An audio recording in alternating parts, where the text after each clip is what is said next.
我帮联福打理翡翠行，开涨了上百块原石，净赚上千万。结果年底结算，他却只转给我10万。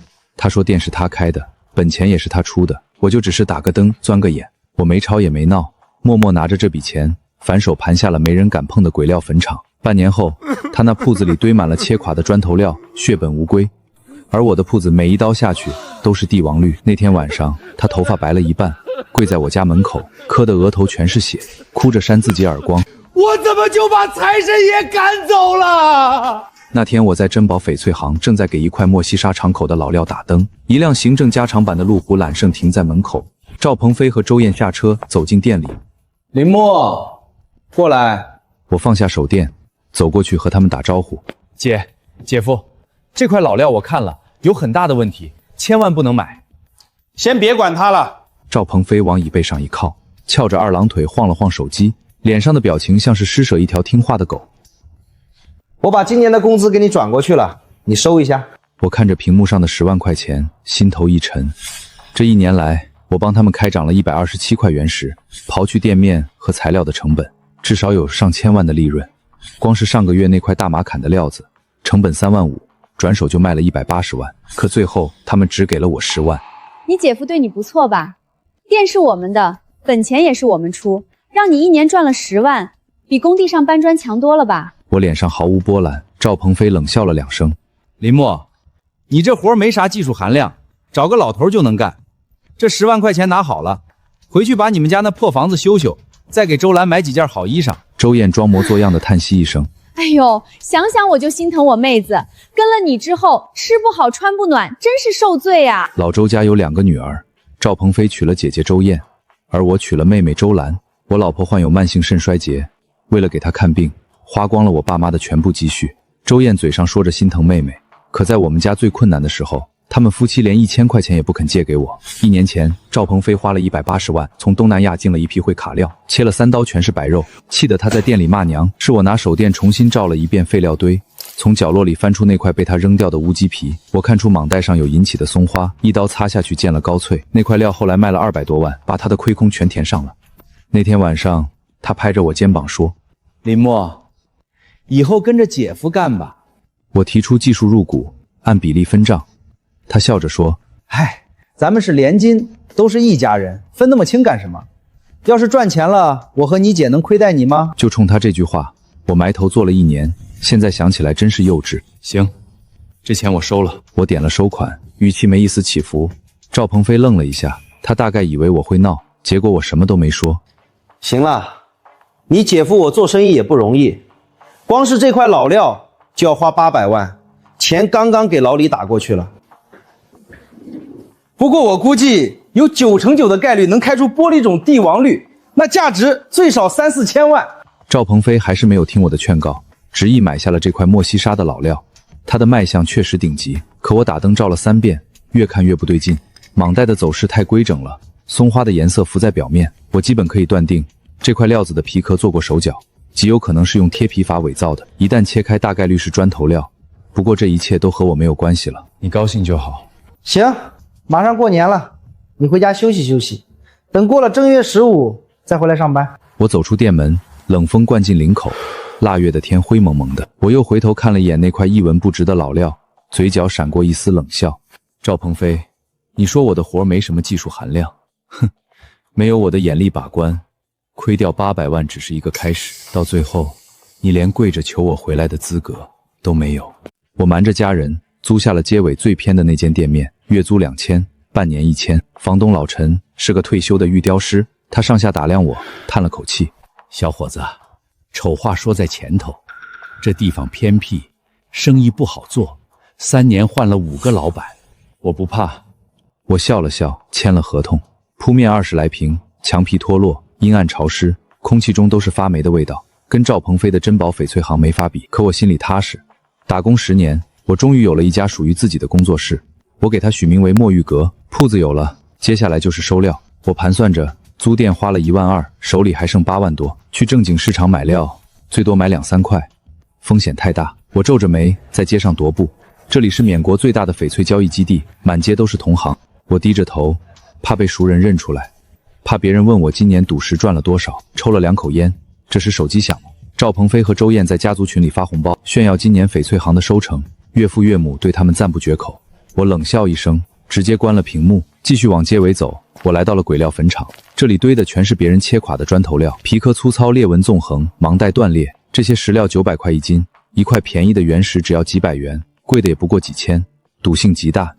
偶尔有刚入行的愣头青想来捡漏，十有八九会赔得精光。久而久之，这地方就得了坟场的名号，谁碰谁倒霉。但对于缺钱的我来说，这里却有着最好的机会。我蹲在废料堆前，一块一块的翻，攥着手电筒，对每一块石头的皮壳仔细端详。旁边几个看热闹的同行围过来，指指点点。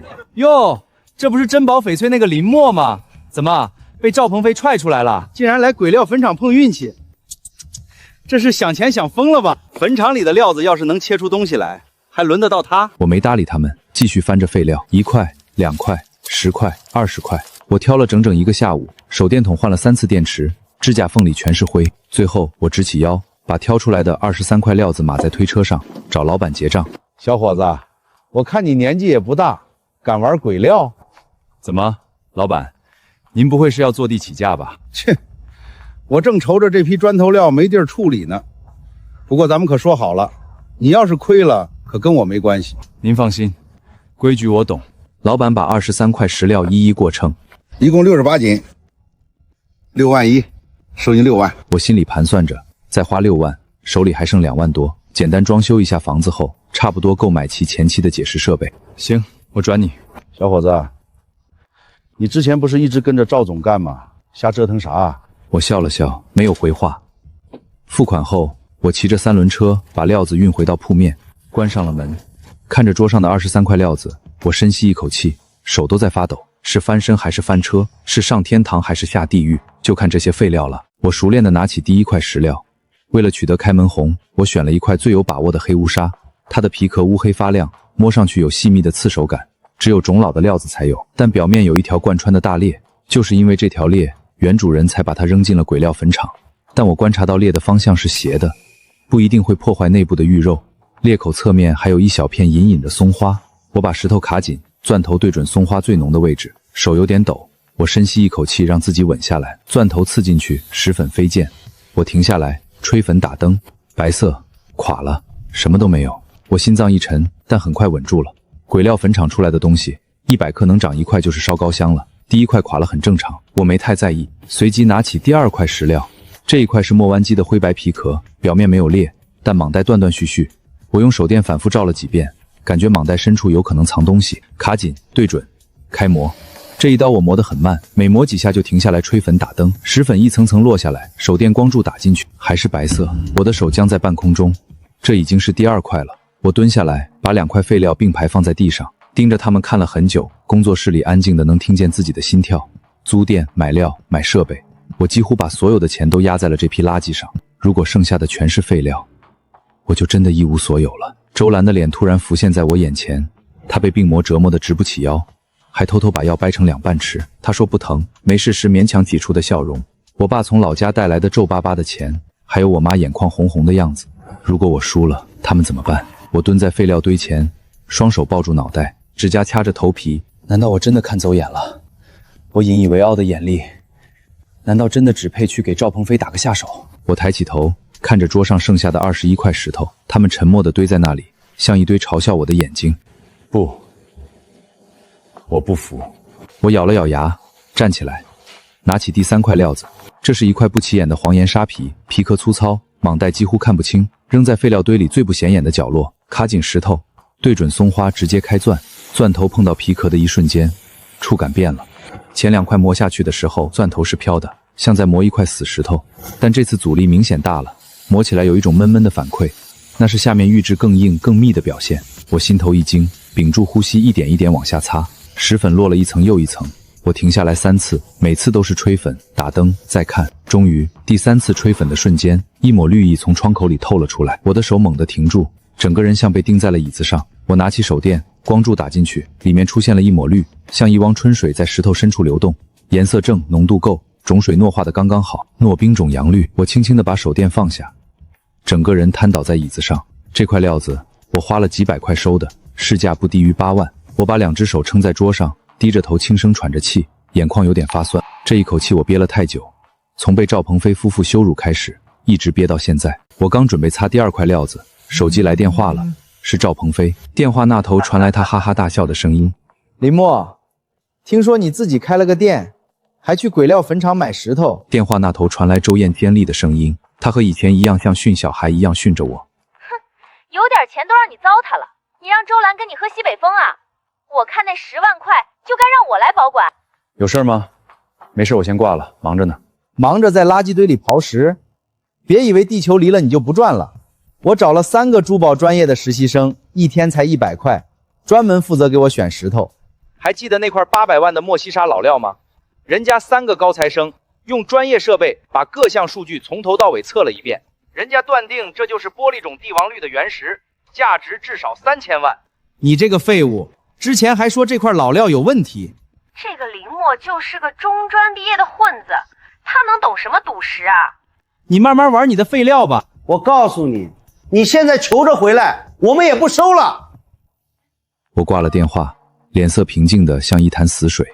3个实习生，几台仪器，能算出来蟒带是人工贴皮吗？能算出来松花底是被精心伪造的吗？仪器再精密，也测不出人心的贪。赵鹏飞和周燕整天当甩手掌柜，在外面挥金如土。他们以为赌石好做，却不知道这一行靠的是天赋，是10年如一日磨出来的眼力。我倒想看看，等一刀切下去，他们发现自己800万买了块砖头料，脸上是何等精彩的表情。我冷笑着摇了摇头，抬起头看向窗外，天全黑了。我决定先回家，老婆还在家里等我。这20块料子先放在这里吧。这一块小杨绿已经回本了，后面开出来的全是赚的。我站起身，活动了一下僵硬的脖子，关上店门。夜风灌进领口，冰凉凉的，可我的血是烫的。这批废料对我来说既是机遇又是挑战。我把所有积蓄都压注在这些别人不要的垃圾上，没有人相信我能翻身，可努力没有白费。我这些年一点一滴攒下的专业能力没有白费。等解完剩下的料子，我一定可以打响店铺的名声，赚更多的钱，给家人更好的生活。我往回走，转过巷口，远远看见自家窗户亮着灯，周兰站在门口，披着一件旧棉袄，头发随意散在脑后。看见我的那一刻，她眼睛亮了一下，小跑着迎上来，伸手摸了摸我的脸。怎么这么晚才回来？冻坏了吧？没事儿，到年底了，店里忙。我握住她的手，冰凉冰凉的。你怎么在外面站着？冷不冷？不冷，快进屋。周兰笑了笑，拉着我往屋里走。你快看看，是谁来了？推开门的瞬间，热气扑面而来。饭桌上摆满了菜，有红烧肉、炖鸡汤，一碟子腌萝卜，还有一大盆热气腾腾的饺子，都是我爱吃的，都是老家的味道。我爸坐在桌边，手里夹着一根烟，但没点着。我妈从厨房端着一碗汤走出来，围裙上还沾着面粉。哎呀，儿子回来了，快坐下，趁热吃。我愣住了，随即脸上露出狂喜。爸妈，你们怎么过来了？这不马上过年了吗？家里的农活忙完了，我们来这边过年，顺便帮你照顾周兰。我爸从贴身衣服的内兜里掏出一个布包，里面是厚厚一沓钱，用橡皮筋箍着。这是我们卖粮食剩下的钱，你拿去给周兰看病。爸，这钱我们不能要。跟我们还客气啥？拿着。我手里捏着爸妈的血汗钱，喉咙一下子紧了。一家人围坐在桌边，我妈给我夹了一块红烧肉，我爸把筷子递给我，随口问了问：我听兰兰说你现在跟着她姐和姐夫做翡翠，怎么样？我听兰兰说你现在跟着她姐和姐夫做翡翠，怎么样？我愣了一下，端起碗来扒了口饭，还行。今年运气不错，开涨了不少石头，帮店里赚了上千万呢。哦，真不错。那他们也给你分了不少钱吧？他们3人都用期待的眼神看着我，我像被什么东西噎住了，说不出话。周兰是最懂我的人，她立刻明白发生了什么。是不是他们夫妻俩又欺负你了？我头也没抬，扒了一口饭，含糊地说了一句：也没有，他们给我分了10万。我爸的筷子停在半空中，我妈一脸震惊。什么？你帮他们看石碣石，帮忙赚了上千万，才给你10万块钱，这也太少了吧？周兰气得直咳嗽，脸涨得通红。他们夫妻俩一直都这样，又奸又贪，一毛不拔。不行，我去找他们去。我立刻起身，牵住周兰的手。老婆，你身体不好，别生气，10万也不少了，够你接下来半年的药钱了。我转过头来，继续安慰爸妈。爸妈，你们也别生气，气坏身子就不好了。开翡翠行没那么简单，折损率不低。再说店铺和本钱都是人家的，我就是个打工的，咱们不好跟别人争执这个。说这些话的时候，我心头像被刀割了一下，每一句都是违心的。可我不能告诉他们真相，不能告诉他们我被赵鹏飞当狗一样使唤了1年，只拿到10万块，不能告诉他们我自己开了赌食店，更不能告诉他们我去了鬼料坟场。我怕他们担心，也怕他们生气，所有的委屈只能先自己扛着。周兰咬着嘴唇，眼泪在眼眶里打转，她的眼里有心疼，也有不安。我爸抽着烟，一根接一根，烟雾缭绕中，他的脸看起来苍老了很多。行吧，都怪爸妈没本事，不能给你们小两口托举。这句话像一根针扎进我心里最软的地方。爸妈，别担心，以后都交给我吧，我一定让你们过上好日子。那天晚上，我翻来覆去睡不着，脑子里全是解石机的嗡嗡声，爸妈塞钱时那双布满老茧的手，还有饭桌上他们期待的眼神。第一块石料回本，让我看到了希望，但远远不够。周兰的病像个无底洞，爸妈的养老钱绝不能动，我必须再快一点。黑暗中，周兰翻过身，右手轻轻抚上我的胸膛，她的手指冰凉，掌心却温热，轻轻摩挲着，像是在安抚一头焦躁的困兽。老婆，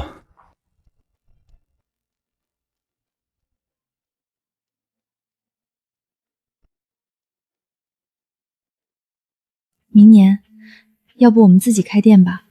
你有赌石的本事，没必要跟着我姐他们干。他比我想象中勇敢多了。小兰，你不要操心这些事，我自有安排。周兰沉默了几秒，叹了口气，声音里全是自责。都怪我这个病秧子，拖累了你。说什么傻话？你是我老婆，不是什么拖累。睡吧。天刚蒙蒙亮，我就起了床，直奔铺面。工作室里还有20块料子，我一块一块的开窗、擦石、打灯。虽然我已经经手了上千块石料，但一双手还是止不住的发抖。这些石料决定了我能否拿下第1桶金。涨了，又涨了！我帮连富打理翡翠块原石，净赚上千万，结果年底结算，他只转了给我10万。整整一天，我像一台机器一样运转。最后23块料子全部开出，涨了15块，垮了9块。15块开窗料有杨绿、淡绿、黄翡、紫罗兰。我粗略算了一下，市场总价大概60万。没办法，鬼料坟场决定了这批原石的上限。这些没人要的废料，种水大多在糯冰到糯化之间，能出杨绿已经是奇迹了。要想做大，必须开拓更顶级的资源渠道。我带着15块开窗料在街上找买家，最终选了金宝集团的经销商老吴。老吴在这行干了30多年，性格谨慎，眼光毒辣。最重要的是，他背后的金主是缅国最大的玉石大亨马金比。老吴打灯看完了全部15块石料，沉默很久，抬头看我，眼神都变了。林默，这些料子都是从鬼料坟场出的？是的。你他妈真是个人才，从业这么多年，我就没见过你这么能捡漏的。老吴让助手拿来了黑色皮箱，这批货我全要了，按市价差不多60万，我给你80万，换一个长期合作的机会，怎么样？谢谢吴叔。我收了钱，但没急着走。老吴面露疑惑，怎么了？还有事吗？吴叔，我想认识一下马总，您能不能帮我引荐一下？吴叔，我想认识一下马总，您能不能帮我引荐一下？老吴愣了一下，随即笑着点了点头。小伙子，野心不小啊。马总前天去劳国的矿山进货了，初6回来，到时候我帮你约。谢了。我拎着黑色皮箱，阔步走出了金宝翡翠行。回到工作室，我将那个黑色皮箱放入了我新买的保险柜里。我正想出门去给老婆拿药，赵鹏飞和周燕夫妻俩不请自来，踏进了工作室的大门。赵鹏飞脖子上挂着一条明晃晃的金链子，歪着头打量我的店铺。周燕跟在他身后，踩着细高跟，手里挎着爱马仕的皮包，故意用指尖掩了掩鼻子，好像这铺面里有什么难闻的气味。哟，林默，这就是你开的大店啊！我还以为你整出多大动静呢，就这，比我家卫生间都小。我没接话，平静地看着他们。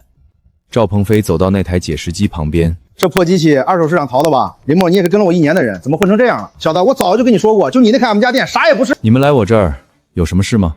赵鹏飞转身走来，居高临下的看着我，脸上挂着那种我无比熟悉的施舍的表情。除夕夜，我订了天琴酒楼最好的包间，你和周兰也过来，陪岳父岳母吃个年夜饭。他的语气无比傲慢，就像是在通知一个下属。不了，我爸妈今年来这边了，我和我老婆就不去周家过年了。那正好，让叔叔阿姨一起过来，年夜饭嘛，人多了热闹。行了，林默，就这么定了，到时候都穿得体现点，别给我们家丢人。赵鹏飞从兜里掏出车钥匙，在手里转了一圈，上面路虎的标闪闪发亮。喜欢演戏是吧？行，你搭台子，我捧场。我倒要看看到底是谁给谁丢人。除夕夜，我们一家来到了天星酒楼的包间。周燕、赵飞同坐在主位，岳父岳母一左一右，几个亲戚围坐一圈。我和周兰带着爸妈进门时，所有人的目光齐刷刷扫过来，眼神里满是怜悯，等着看好戏。爸妈，我们来了。我妈跟在身后，手里拎着大包小包，笑着往前迎了2步。亲家母、亲家公，过年好！我给你们带了一些土特产，都是自己种的。周兰爸爸手里夹着烟，眼皮都没抬一下，扔一边去。我妈的笑容僵在脸上，手里拎着的袋子不知道该往哪儿放。周妈站了起来，脸上挂着点尴尬的笑。兰兰，来，快坐。周兰目光扫过众人手里的筷子和桌上被吃得七七八八的菜。妈，我们还没到，你们怎么就开席了？这太不尊重人了吧？周爸冷哼一声，把烟头往烟灰缸里一摁。尊重？你嫁给了林默这个穷小子，也配谈尊重？周妈一拍桌子，声音又尖又急。好了，别说了，快坐吧。刚上菜也没多一会儿。赵鹏飞站起来，拉开2把椅子，笑呵呵的招呼：“来来来，林默，坐这边。叔叔阿姨也坐。”我妈挤出笑容，连声应着。哎，好。一家人落了座，我坐在赵鹏飞旁边，周兰挨着我，爸妈坐在另一侧。饭桌上很快就成了赵鹏飞和周燕的舞台。2个人夫唱妇随。我今年眼光多毒辣，开了多少极品料子。我低头吃菜，嘴角挂着冷笑。这些料子都是我开出来的。赵鹏飞被夸得满面红光，享受着众人的吹捧。终于，周燕把话题引到了我身上，眼神充满了不怀好意的笑。林默啊，今年也没少挣，在我家玉石店里干了1年，我跟鹏飞商量着，给他包了个大红包，整整10万块，怎么样？够意思吧？哎呦，鹏飞这孩子仁义啊！兰兰，你们家有福气啊，摊上一个这么好的姐夫。周爸皱着眉，端起酒杯抿了一口。林默脑子笨又没本事，鹏飞愿意带他，很不错了。赵鹏飞连忙摆手，一副谦逊大度的模样。哎，爸爸，别这么说，我和林默是连夫，我照顾一下他，帮衬一下兰兰，都是应该的。周兰忽然冷笑了一声，看向赵鹏飞。赵鹏飞，林默给你们家赚了上千万，你给他10万块，这算照顾吗？周燕脸色一变，随即又恢复那副刻薄的嘴脸。妹妹，做人要知足常乐，你姐夫够大气的啦，是挺大气的。去年你们家光是买进口狗粮就花了10多万吧？林默怎么能跟我家狗比？我依然平静，周兰被气得咬牙切齿。哎呀，你们姐妹俩就别吵了。赵鹏飞赶紧转移话题，夹了口菜，看向我明知故问。对了，林默，听说你租了街尾那间破铺面，还去鬼料坟场去收废料了，这是真的假的？对了，林默，听说你租了街尾那间破铺面，还去鬼料坟场去收废料了，这是真的假的？此话一出，我爸妈齐齐愣住，周兰也愣在当场。林默，真的吗？你怎么没告诉我们？周兰用力抓住我的手，声音又急又气。林默，这么大的事儿你怎么瞒着我？周爸愤怒不已，把筷子往桌上一拍。林默，你瞎折腾啥？这不是拿钱打水天吗？周燕捂着嘴笑，笑得前仰后合。人家现在可是林老板了，多威风啊！周爸摇头晃脑，叹气不止。赵鹏飞拍了拍我的肩膀，像是在拍一个不懂事的孩子。没事儿，小莫，等你亏完了那10万，再来珍宝翡翠行，我不计前嫌，还会继续照顾你的。周爸懒得再搭理我，转头看向赵鹏飞，脸上堆起讨好的笑。鹏飞啊，你之前说花800万买了一块帝王绿料子，现在怎么样了？赵鹏飞一听这话，眼睛都亮了，腰杆挺得笔直。爸，那块料子已经被金宝集团邀请参加大年初6举办的品食大会，到时候当着全行业的面切开，我赵培飞的名字就要响彻整个翡翠圈。周爸连连点头，竖起大拇指。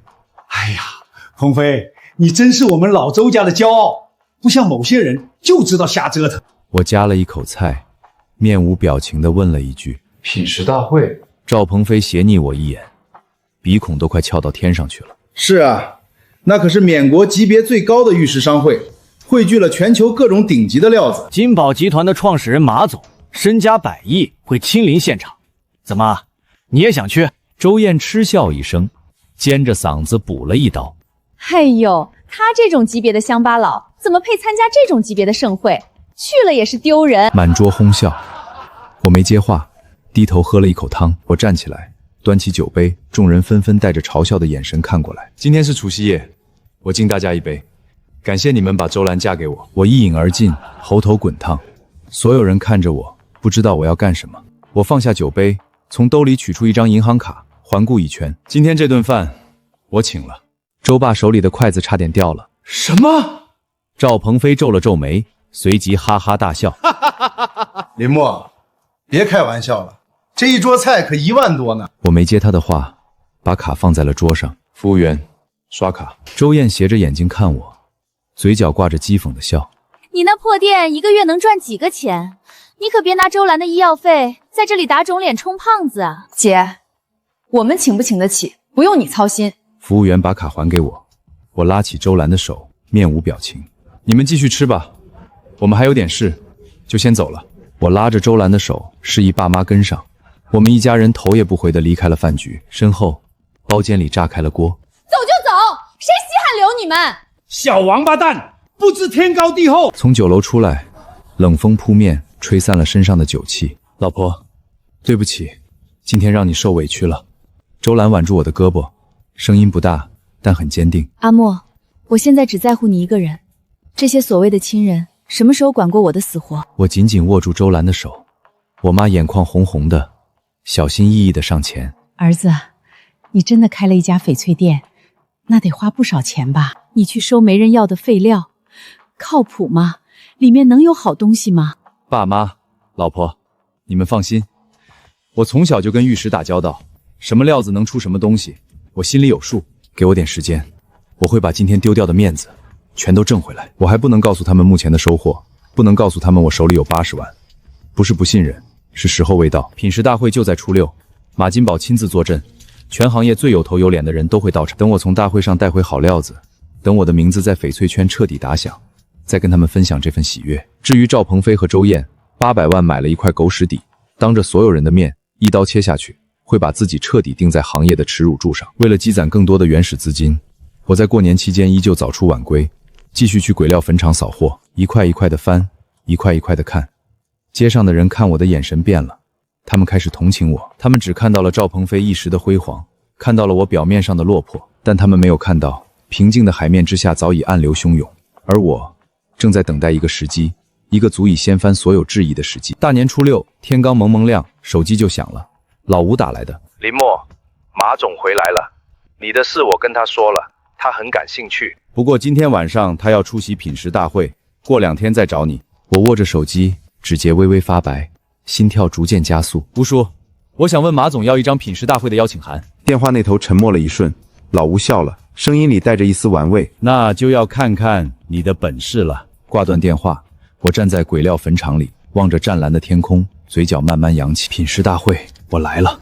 赵鹏飞、周燕，你们等着。早上7点，我换上了一身从地摊上淘来的100元西装，准备出发前往金宝集团总部。这件西装的袖口长了一截，肩线也塌着，但已经是我能穿出门的最好行头了。我轻轻关上房门，生怕惊醒了周兰和我爸妈。金宝集团的品食大会，对我们这种家庭来说，实在是高不可攀。若是成了，扬名立万，飞黄腾达；若是败了，我将永无翻身的可能，甚至不得善终。但无论是成是败，我都要使出浑身解数，为了我的家人拼一把。刚坐上出租车，我口袋里的手机震了一下，是周兰发来的消息：老公，路上慢点，不管成不成，回家都有热饭。我盯着屏幕，嘴角扯了一下，眼眶发酸。师傅，去金宝集团。出租车停在金宝集团的大门前，我抬头看了一眼，灰黄色的建筑群错落有致，正门是一块1吨重的翡翠原石，上面雕刻着招牌。吴叔已经在门口等着了，看见我下车，快步迎上来。林墨，进去之后少说多看，里面的都是大人物，马总肯见你已经是天大的面子。我点了点头，跟在他身后走进园区。院门口，几辆叉车正从一辆大货车上卸石料，叉车运着这些昂贵的石料，一股脑都堆在了院子中央。石料堆前站着3个人，为首的正是马金宝，50多岁，浓眉方脸，手指上戴着一枚帝王绿的大戒，是缅国玉石大亨。他左边站着一个20多岁的美女，短发干练，眉眼间和马金宝有7分相似，正低头翻着一本小册子。她是马金宝的女儿马清雪，身材很火辣，但是脾气更火辣。操！这账本记的什么玩意儿？还有一个戴眼镜的干瘦老头，他此时正蹲在石堆旁，右手攥着一把手电，在一块磨弯机的石料上慢慢摩挲。他是陈三刀，金宝集团首席顾问，号称3刀之内必开掌，在翡翠圈是活神仙一样的存在。马总，人到了。吴叔微微欠身，退到一旁。马金宝抬起头，目光落在我身上，上下打量了2秒。你就是那个在鬼料坟场里翻宝贝的小子？是的，马总。听说你买了23块废料，开涨了15块，怎么做到的？我还没来得及开口，陈三刀偏过头来，目光从老花镜上方瞥过来，嘴角一扯，沙哑的嗓音里满是嘲笑。马总，一个撞大运的小子，去垃圾堆里捡了几块肉，也值得您亲自接见。马清雪合上册子，扫了我一眼，冷哼一声。是啊，鬼料坟场那么多石头，偶尔出1-2块阳绿也不是没有可能。你看这家伙穿得这么穷酸，怎么可能是赌石高手？马金宝皱了皱眉，瞪了一眼他。清雪，不要以貌取人。马清雪耸了耸肩，没再说话。我面无表情，深吸了一口气。马总，我今天来是想参加品食大会。马金宝偏过头，抱起双臂，眉毛微微一扬。可以啊，不过你得先露一手，让我看看你有几斤几两。可以啊，不过你得先露一手，让我看看你有几斤几两。很乐意为您效劳。陈三刀拍了拍手上的灰，站起身来，瞥了我一眼。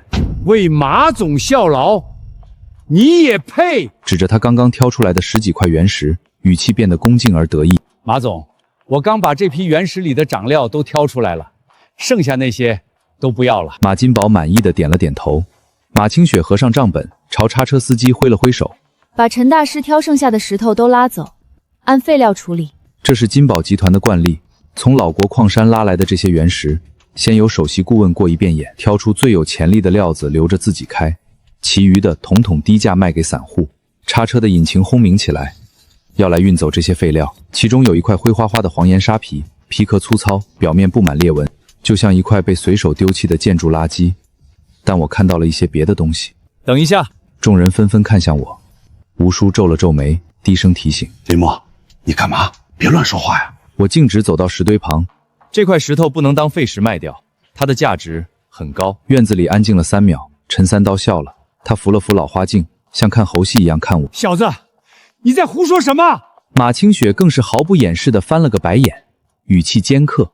我看你是在鬼料坟场待久了，见什么破烂都说是宝贝。马金宝皱着眉，目光扫了扫那块石头，沉声开口：那你说说，这里面到底是什么货？我把石头托在掌心，迎着马金宝的目光。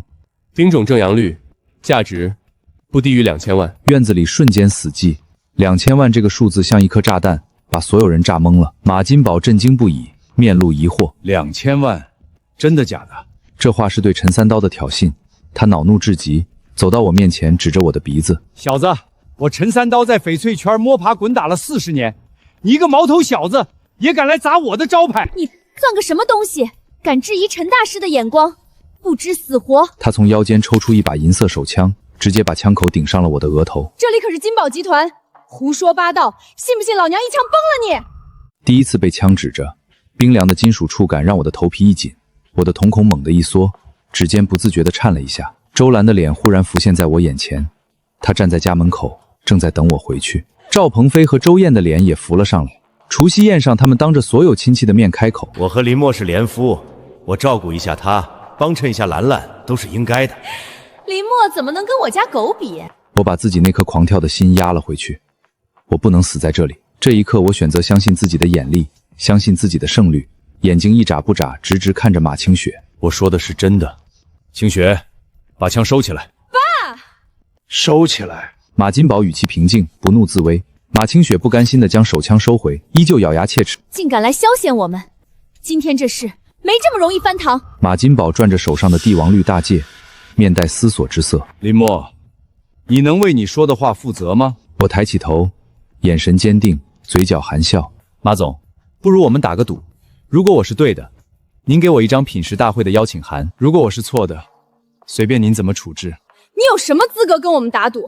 你这条贱命值几个钱？陈三刀忽然咧嘴一笑，露出被烟熏黄的牙齿，那笑容里有一种残忍的意味。小子，我陪你赌，不过赌注得加码。如果这块石头真是高货，我把眼睛给你。如果你输了，你也要自剜双眼，扔下来给我当炮柴。吴叔浑身一颤，面露苦笑。竟然玩这么大，要赌眼睛！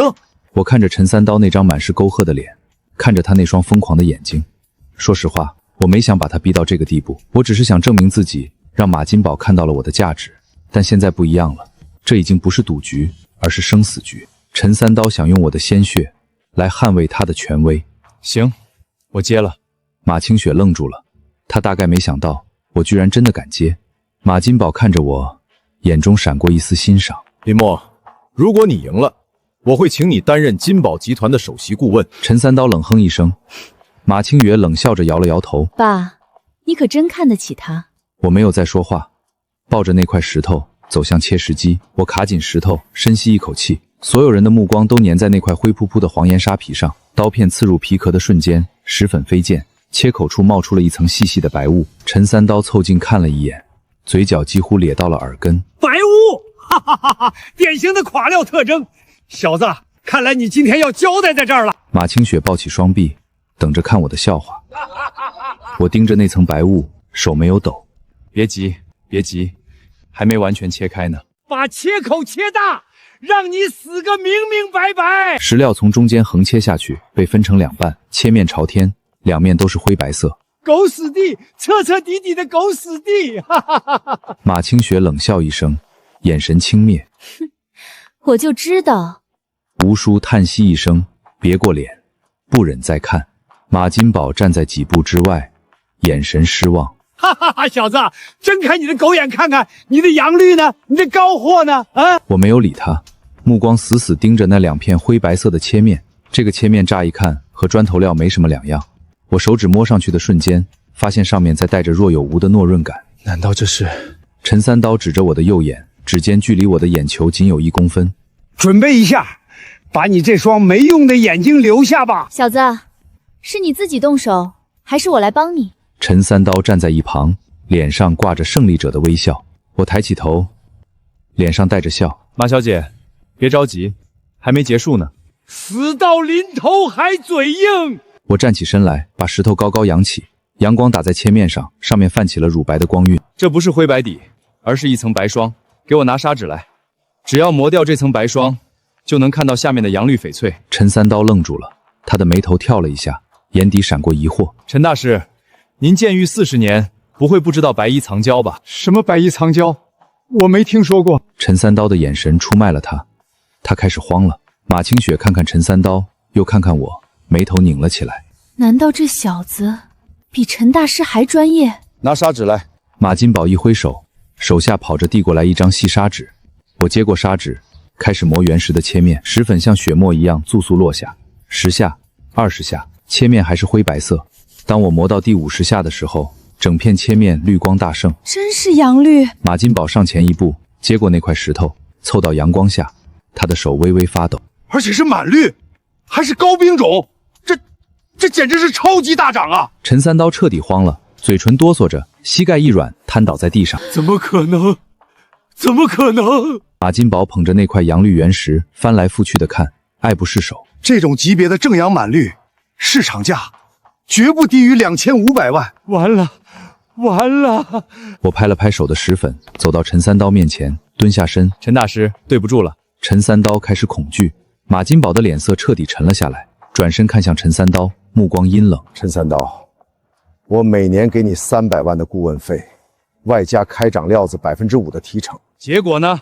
这么好的一块料子，你他妈给我当成废料丢掉！要不是林墨小兄弟慧眼识珠，老子今天就亏大发了。陈三刀整个人都在颤抖，猛地翻身跪起来，双膝跪地，爬到马金宝脚边。马总，我求求您饶了我行吗？马金宝低头看着他，赌注是你自己家的，愿赌就要服输。至于品食大会，用不着你了。马金宝转过身，目光落在我身上。从今天起，金宝集团首席顾问的位置由林默接任。什么？马清雪眯着眼，上下打量着我，眼神彻底变了。马金宝挥了挥手，两个黑衣保镖从角落走上前，把陈三刀拉下去，按规矩办。保镖一左一右架起陈三刀，把他像一滩烂泥一样拖着往外走。饶命啊，马总！我看着陈三刀被拖走的背影，内心没有太多波变动。这就是缅国赌石界的现实，一刀穷，一刀富，一刀穿麻布。马金宝拍了拍我的肩膀，看向吴叔：“老吴，送林大师去5星级酒店休息，品食大会之前务必让他养足精神。”是，马总。马金宝点头，转身走进屋子。吴叔满脸堆笑地走到我身边，竖起大拇指：“你小子牛逼啊！咱们走吧。”等等，马清雪踩着高跟鞋走到我面前，直勾勾地盯着我，嘴角噙着玩味的笑，声音比之前软了不止一个调。林默，你很不错，只要你能为集团创造足够的价值，你的所有需求我都可以满足。他眼波流转间，朝我抛了一个意味深长的媚眼。马小姐，我唯一的需求就是不要再被人用枪指着头。马清雪脸色一僵，娇嗔的冷哼一声：“臭小子，老娘迟早把你拿下。”一辆加长版宾利行驶在林荫大道上，我靠在后排的真皮座椅里，给周兰打电话报平安。老婆，我这边谈好了，今天晚上我会参加品食大会。真的？太好了！你饿不饿？我炖了鸡汤，里面放了红枣枸杞，我给你送过去吧。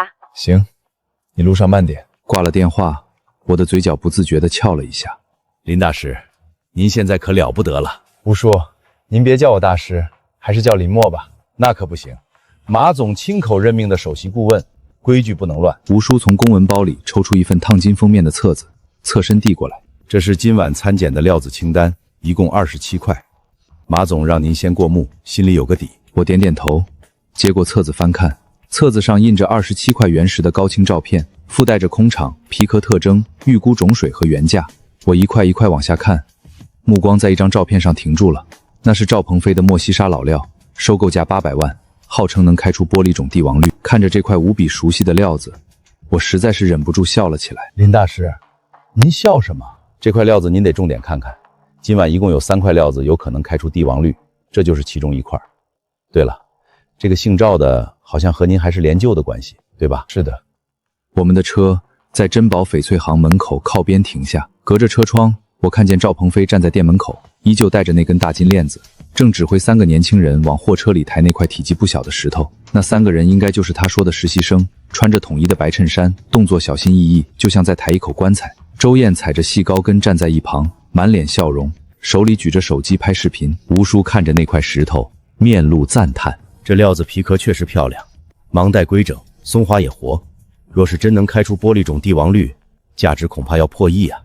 林大师，您觉得它怎么样？车窗玻璃上映出我的脸，嘴角挂着一丝若有若无的冷笑。赵鹏飞不听我提醒，执意买下这块贴皮伪造的料子参展，以为能一炮而红，却忘了捧得越高摔得越惨。这赵鹏飞算是捡到宝了，800万博1个亿，这种买卖一辈子碰上一回就够吃的了。忽然想起什么，转过身来。对了，林大师，有件事得跟您汇报。品食大会上有能力吞下帝王绿的公司，除了咱们金宝，还有一家野狼集团。我眉头一挑，看向吴叔。野狼集团的洪大海，洪爷，你应该听说过。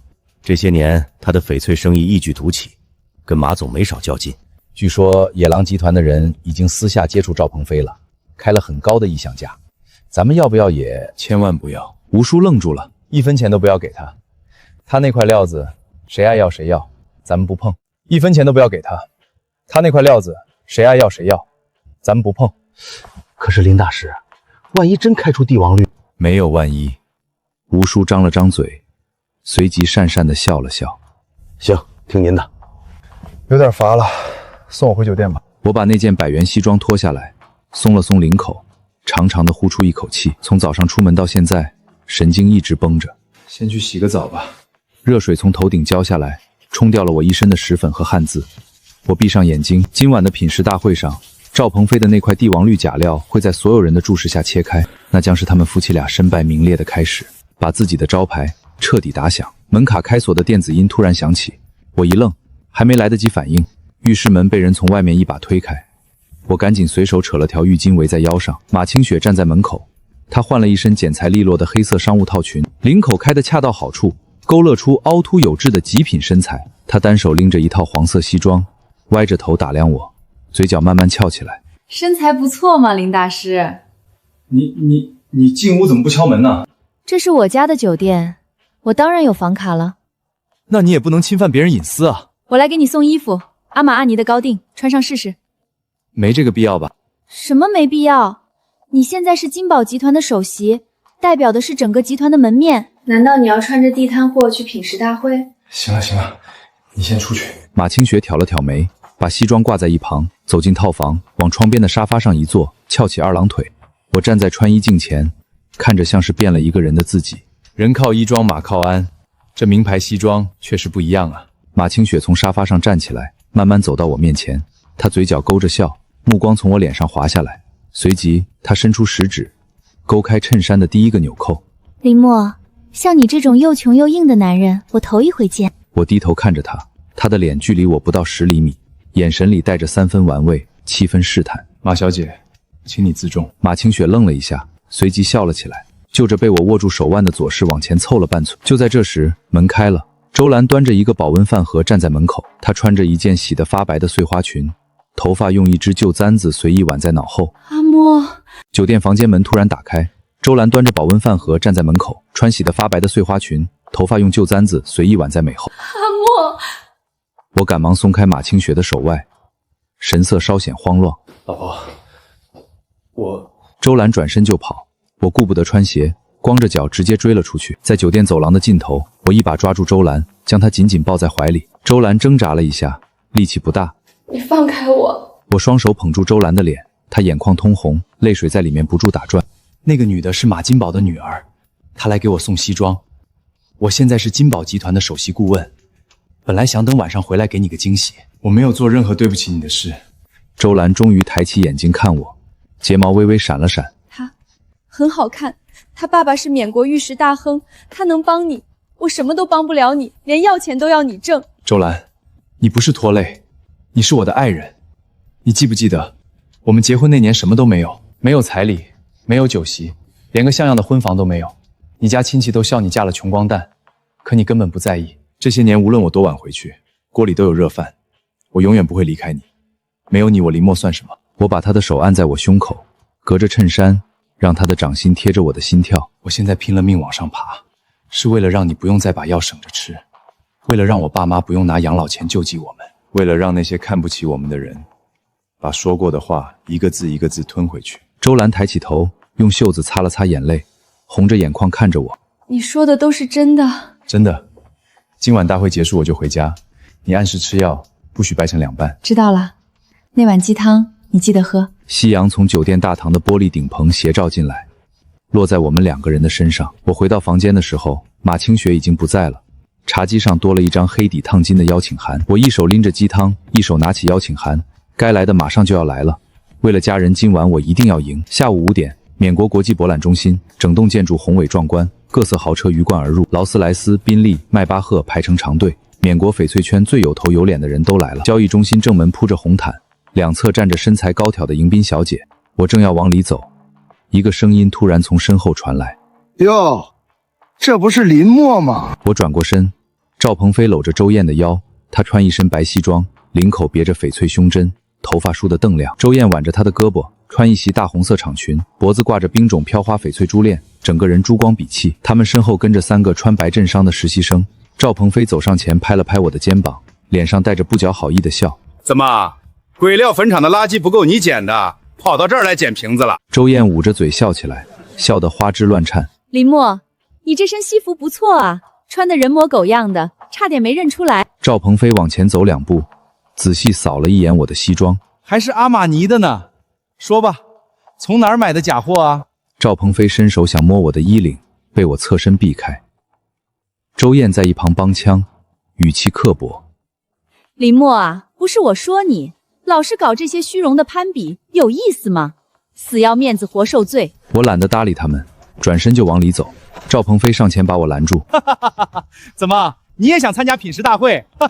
你一个捡垃圾的穷光蛋，也想来这儿凑热闹啊？林墨，咱们好歹是连父，沾亲带故的，你在这儿丢人，我都替你脸红。”周燕更是干脆利落，她从手包里掏出手机，打开录像模式，镜头对准我：“来，大家快来看看啊，这是林默老板，他离开了我们家单干，后来去鬼料坟场买了一堆砖头料，赔了个底朝天，大家认清楚了，以后千万别跟他做生意。围过来的人越来越多，有人交头接耳，有人投来鄙夷的目光，有人举起手机跟着拍。这种场景我太熟悉了。在珍宝翡翠行的店里，在家族群的聊天记录里，在天霄酒楼的除夕宴上，赵鹏飞和周燕永远是这个姿态，趾高气扬，毫不客气，把我当成一个可以随时拎出来踩两脚的笑话。鬼料坟场，就是那个专门堆废料的地方，去那儿收石头，不是脑子有病吗？这小子之前在赵总店里打工，后来不知好歹非要单干。年轻人啊，眼高手低，摔跟头是迟早的事儿。是啊，人家赵老板才是有真本事的。今晚那块帝王绿的料子，我看过照片，品相顶级。赵鹏飞挺了挺胸，脸上堆满了受用的笑容。那当然，等我在大会上把它切开，都让你们开开眼。窃窃私语像苍蝇一样嗡嗡作响。赵鹏飞站在人群中央，双手叉腰，下巴扬起，享受着这一刻。他再次向所有人证明了他赵鹏飞的地位，而我只是他脚底下的一块垫脚石。我一把推开赵鹏飞，语气冷酷：好狗不挡道。哎，别走啊！赵鹏飞的声音在身后炸开，他彻底放开了嗓门。保安呢？保安，快过来！两个穿黑色制服的保安快步小跑过来。赵鹏飞指着我，一脸正气凛然：快拦住他，别让他进去！品食大会是什么级别？缅国最高级别的玉石商会，这种来路不明的人，你们也敢放进去？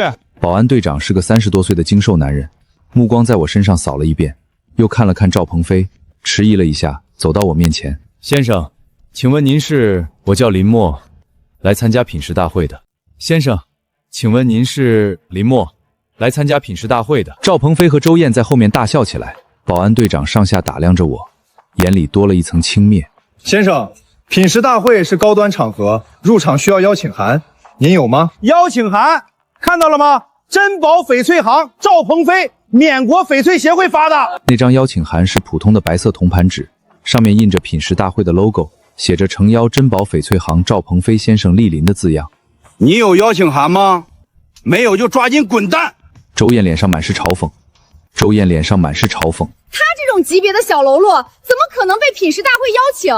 快滚吧，林默！别在这儿丢人现眼！周围上下一片哄笑声。我站在人群中央，被鄙视和嘲讽包围。穿着一身假货西装，就想进品食大会的门儿？咱们翡翠圈啊，真是什么阿猫阿狗都想往里蹭。小伙子，你来品食大会干嘛？蹭吃蹭吃吗？我嘴角微微上扬，从怀里掏出我的邀请函。我把邀请函举到保安队长面前。邀请函我有，而且是最高级别的。至尊邀请函。赵鹏飞的笑容僵在脸上。周燕举着手机的手停在半空中，嘴巴张着，忘了合上。还是马总亲自签发的，这人到底什么来头？至尊贵宾和普通来宾差了不止一个级别啊！保安队长立刻换了一副面孔，腰弯下去，声音里带着惶恐。领导，实在抱歉，刚才多有冒犯，您请进，请进。我把邀请函收回怀中，抬脚往里走。经过赵鹏飞身边时，我停了一瞬，没有看他，只是淡淡的撂下一句话：赵鹏飞，今晚好好看看什么才叫真正的赌石。我头也不回的走进了博览中心的大门，身后赵鹏飞站在原地，脸色铁青。周燕牙齿咬得咯咯响，脸色难看之极。林默走进品食大会的安检门，赵鹏飞和周燕跟在他身后骂骂咧咧。林默，你一个捡垃圾的穷光蛋，怎么可能是至尊贵宾？没错，那邀请函一定是偷的。等金宝集团查出来，让你吃不了兜着走。品食大会主厅里，铺着白桌布的圆桌整齐排列，缅国翡翠圈有头有脸的人物齐聚一堂。侍者端着银质托盘穿梭，林默跟着工作人员的指引走向贵宾席，刚坐下，赵鹏飞和周燕夫妻俩就不依不饶冲了过来。林默，你还真敢做啊！不要命了！周围的宾客纷纷闻声侧目。各位，这个人叫林默，他偷了金宝集团的至尊邀请函，还敢大摇大摆坐在贵宾席，简直无法无天。3个抱着光谱仪的实习生站在赵鹏飞身后，冷笑着摇了摇头。一位富态的女老板满脸疑惑，开口讯问赵鹏飞，凭什么说人家的邀请函是偷的？这小子之前是我们珍宝翡翠行的学徒工，没什么本事，还穷得叮当响。金宝集团的至尊邀请函怎么会在他手上？100%是他偷的！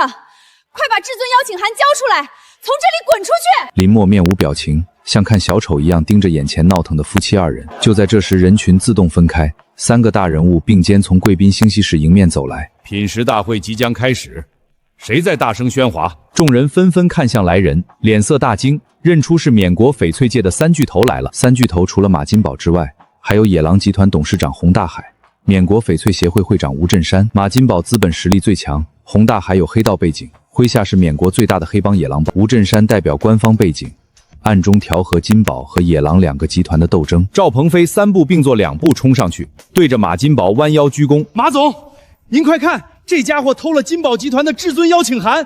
是啊，他这种人就是个废物，坐在这里简直是败坏金宝集团的名声。全场目光都聚焦在马金宝身上，等着他下令抓人。马金宝看了一眼林默，又看向赵鹏飞，随后笑了起来。至尊邀请函是我亲自签发给他的。什么？什么？赵鹏飞的笑容瞬间凝固在脸上，周燕那表情像是被人当头浇了一盆冰水。什么？首席顾问就他？我没有听错吧？这简直是笑话！后排几个珠宝商交头接耳。金宝集团的首席顾问不是陈三刀陈大师吗？是啊，陈三刀可是玉石鉴定界的顶级高手啊，竟然有人能替代他的位置？这年轻人到底什么来头？看着也就20出头吧。洪大海身后的秘书凑到他耳边，压低声音：“洪爷，陈三刀确实没来，看来是被换了。”洪大海叼着雪茄，眯起眼睛，没有接话。马总，这个林默就是个中专毕业的打工仔，怎么配在您手下当首席顾问呢？是啊，他之前在我们店里干了1年，就是一个废物杂工，他懂什么赌石？周围的目光齐刷刷地落在我身上，有怀疑的，有好奇的，也有等着看好戏的。就在这时，一阵清脆的高跟鞋声从贵宾休息室方向传来，众人注目看去，马清雪穿着一身黑色晚礼服，手里端着一杯茶，向贵宾席走来。穿过人群的时候，两旁的宾客自动让出一条路。林大师，请用茶。全场死寂。马清雪给人敬茶，我不是眼花了吧？马清雪可是咱们行业里出了名的铁娘子，竟然会被一个毛头小子征服，这小子到底什么来头？我接过茶，轻轻抿了一口，面无表情。马清雪直起身，目光冷冷扫过赵鹏飞和周燕。刚才谁说林大师是小偷？敢对我们集团的首席顾问不敬，是想找死吗？赵鹏飞额头上不停冒汗，周燕下意识地往赵鹏飞身后缩了半步。刚才谁说林大师是小偷？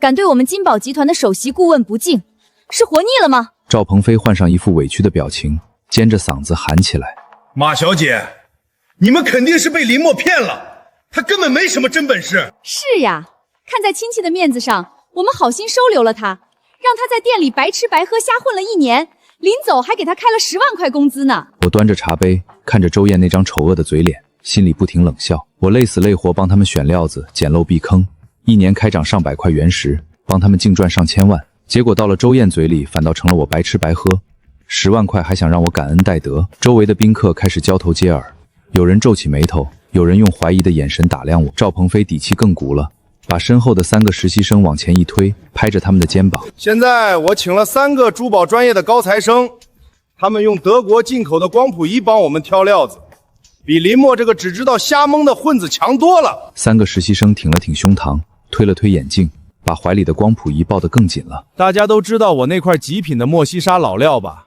收购价800万。我的3位高材生用光谱仪测了3遍，各项数据全部指向玻璃种帝王绿。他转过身指着我，声音里全是得意和挑衅。结果呢？这个林默说那块料子是砖头料，哈哈哈！你们说好不好笑？赵鹏飞这番话，明摆着是要当着全行业的面把我踩进泥里。800万的帝王绿料子，他说是砖头料。年轻人嘛，嘴上没毛，办事不牢。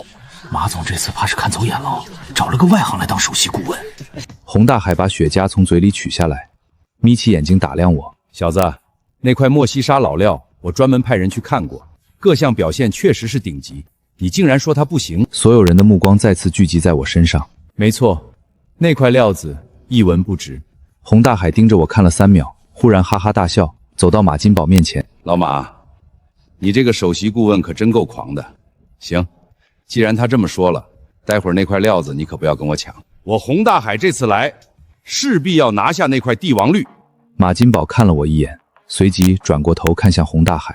我听林大师的。吴镇山会长用手杖重重敲了敲地面，沉着脸，目光威严。都别吵了，品食大会即将开始，是骡子是马，拉出来溜溜就知道了。品食大会正式开始，吴镇山会长坐在第一排中央，马金宝、马清雪和我坐在右席，洪大海带着秘书等人坐在左席，赵鹏飞和周燕被安排在倒数第3排的普通席。实习生抱着那台光谱仪，一脸不服气地瞪着我。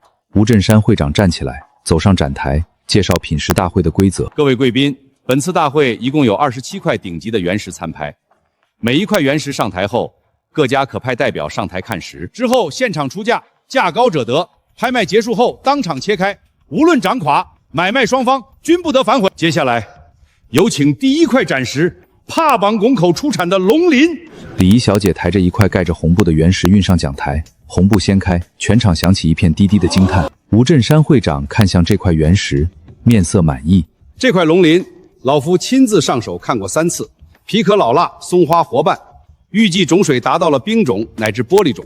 各位赌石高手，请上台。赵鹏飞手下的实习生迫不及待地抱着光谱仪前去验石，3人交轻接耳一番，随即来到赵鹏飞面前汇报。赵总，这块石头玻璃种的概率很高。赵鹏飞眼睛一亮，各个集团的鉴宝专家纷纷上台看石，纷纷点头，面露赞叹之色。我走到台上，仔细地拿出小手电，对着石料的各个细节仔细观察，冷笑着摇了摇头。龙鳞原石起拍价300万，各位请出价吧。珍宝翡翠行350万。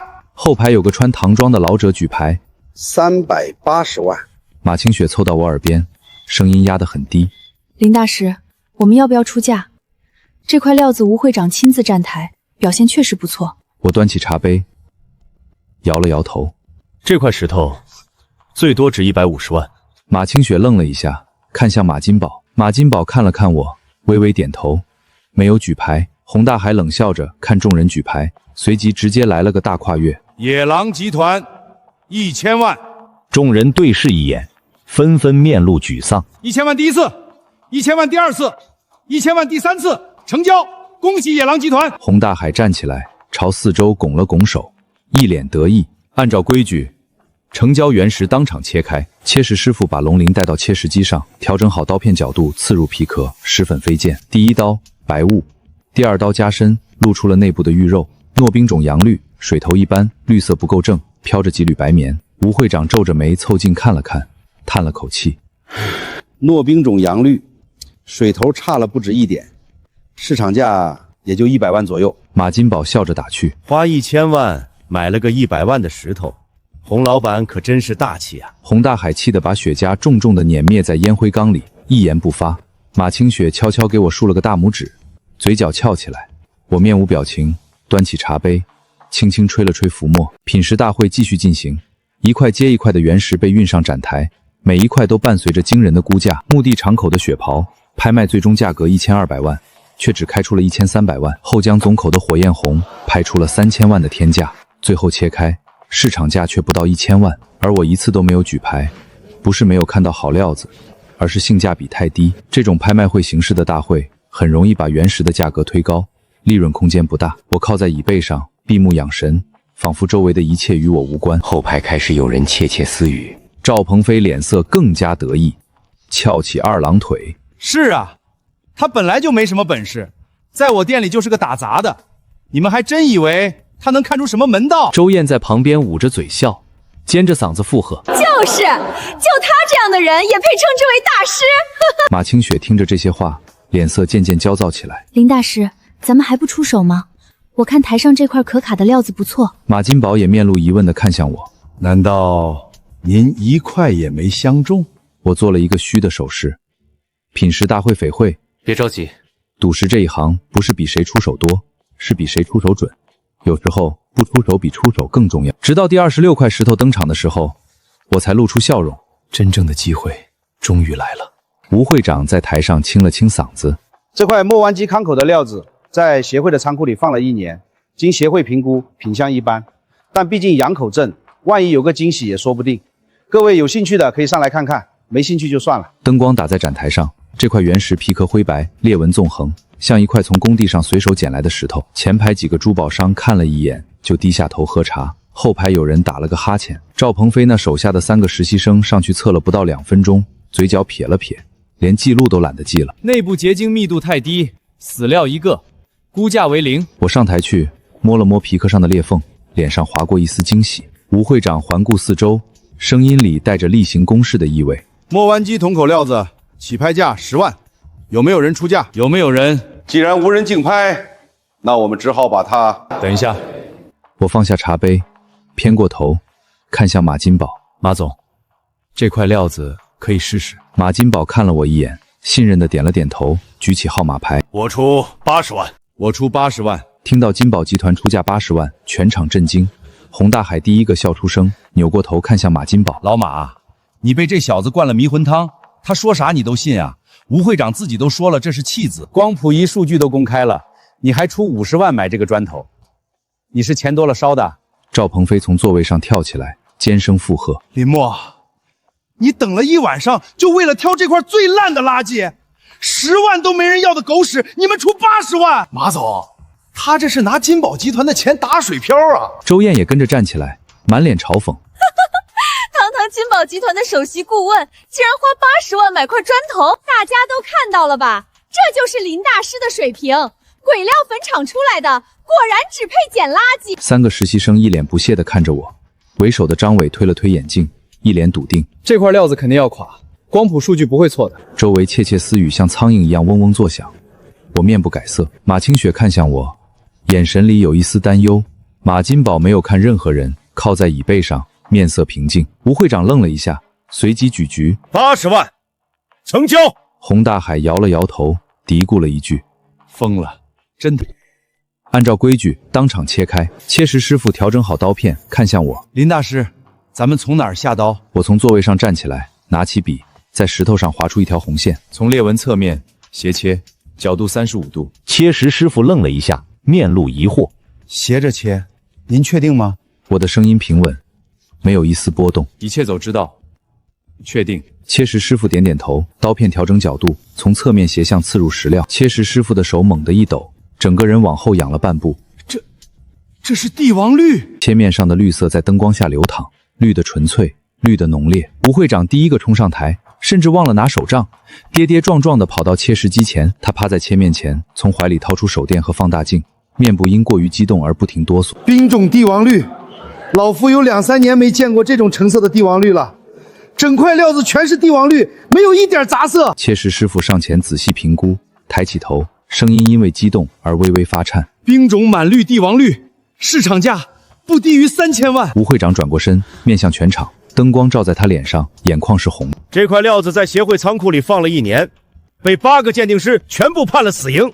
今天被林大师一个人看出来了。马金宝从座位上站起来，开始鼓掌。马清雪跟着起身鼓掌。服了，真服了！80万变3000万，整整涨了40倍。我在翡翠圈混了20年，没见过捡这么大漏的。实习生们不停摆弄那个光谱仪，一脸难以置信。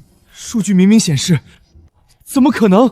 赵鹏飞瘫坐在座位上，整个人缩在里面，气恼不已。蒙的，他一定是蒙的。周燕坐在他旁边，一脸不服，大声嚷嚷：冰种帝王绿有什么了不起？我们家也有，而且是玻璃种帝王绿，更好更贵。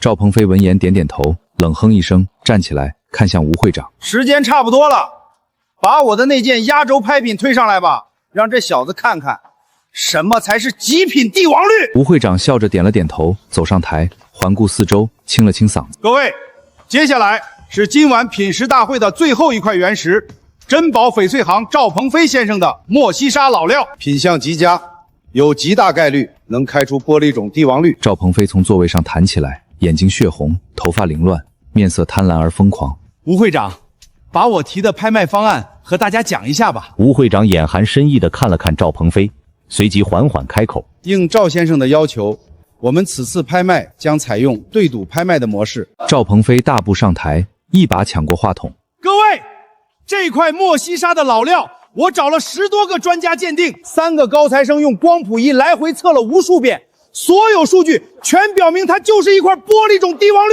周燕上前站在一旁帮腔：没错，它100%是一块玻璃种帝王绿，大家尽管出价。为了表示我的信心，我愿意签下对赌协议。如果这块原石切开以后不是帝王绿，我把所有钱都退给买家，而且我会把拍卖价格的一半补贴给买家。马清雪的眉头猛地拧紧，偏过头，压低声音，语气里全是不解。疯了疯了，这家伙不要命了！做这种对赌对他有什么好处？这不是把自己往绝路上逼吗？马金宝冷笑一声，转动着手上的帝王绿大戒，目光冷冷。他是想把拍卖价格往上推，对赌协议一签，买家稳赚不赔，竞拍价会被不断推高。如果成了，他不仅赚疯，还能一夜封神。但如果没成，我叹息一声，摇了摇头，他就会死无葬身之地。宾客大受震撼，议论声嗡嗡的炸开。什么？料子切卡了还能赚一笔？